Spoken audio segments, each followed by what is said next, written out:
participant. It should be participant. Otherwise, you are only an onlooker. You know, it's like being at a football game, which I went into last week or the week before that, when it says, here you are, you're in the stadium. You see the football player running across the field. And you're cheering, you know, that's your home team, rah, rah, rah, blah, blah, blah, whatever. Now you are a onlooker. You're not doing the running. We all have the ability to change our focus.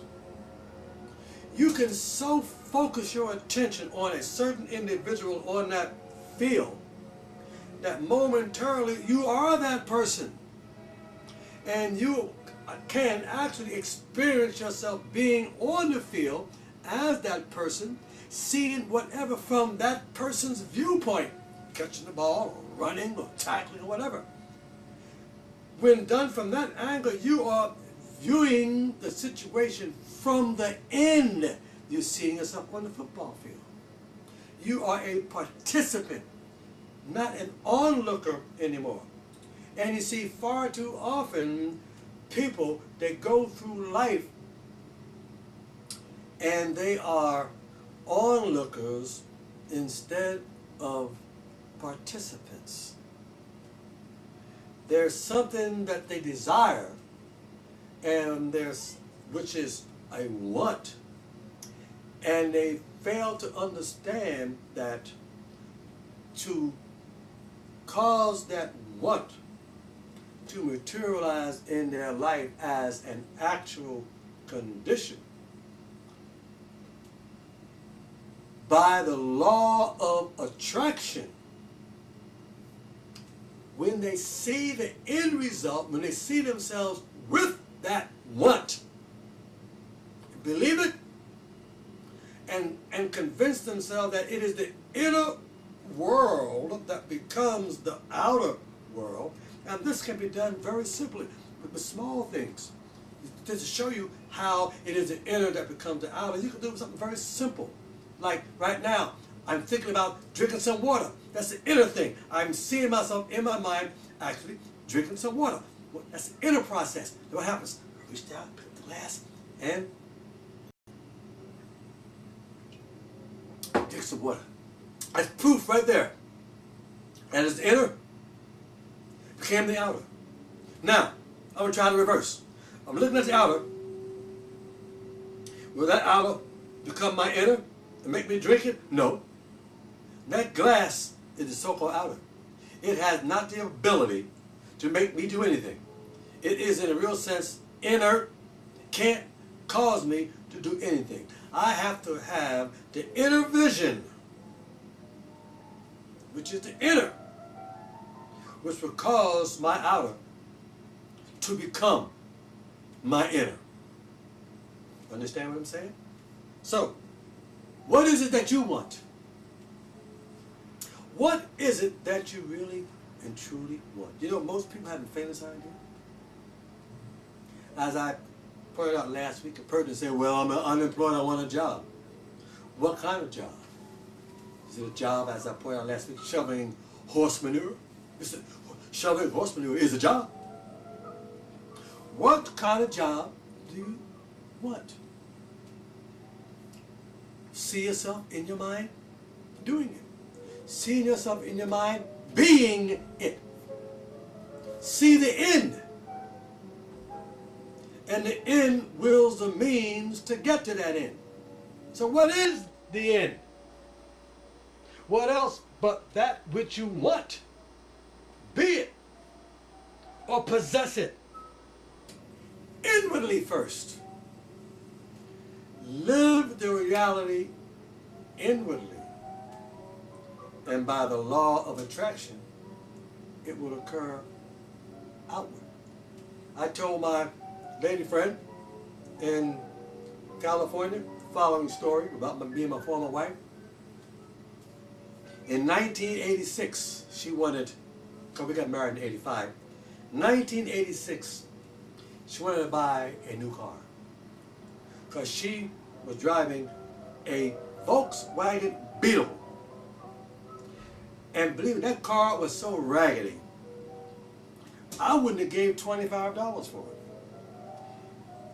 The car almost had to be started with a prayer. Quite often, she tried to start up, the thing wouldn't start up, and you know, it was just a horror show. So we decided, because I was into Paramount looking out of then, so we decided, hey, look, we have to get you a new car. Now, getting the new car, that was the end, seeing the end. So we went to the Universal Studio, that's right, Universal Car Studio in Hollywood. And she selected this 86 baby blue Nissan Sentra. And the dealer told her, the salesman rather, when you checked her credit, it was 000, because due to a former marriage, you know, her husband that ran out a lot of bill, blessed, so forth and so on. Anyhow, her credit was 0. Didn't matter. She didn't have the money, and I definitely didn't have the money. No problem. God's self in me, God's self in her, the genie within us both as a team. Remember, where two or more are gathered together in the midst of me, there I am also. We decided, we told the salesperson, we will be back here in 1 week and we're going to purchase that car.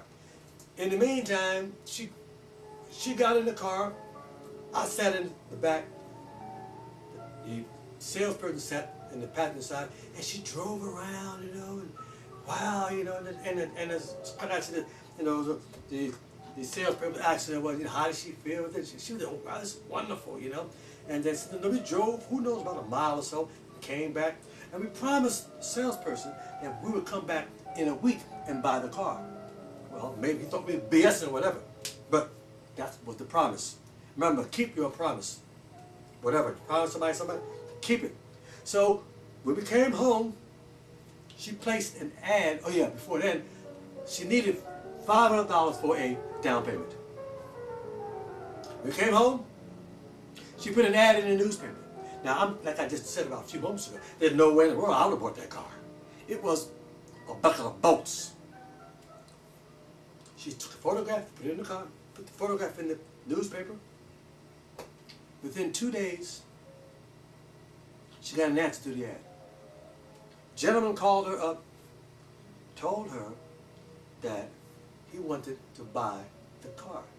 Now, before that happened, before he gave her the call, what we did, or at least this is what I did, and I asked her to do the same, but as a couple, I know that we, both of us, and I was a photographer then, we went to another dealer that was not too far from us in Santa Monica, because we lived in Venice at the time, and we found same color car, model, make, everything, color.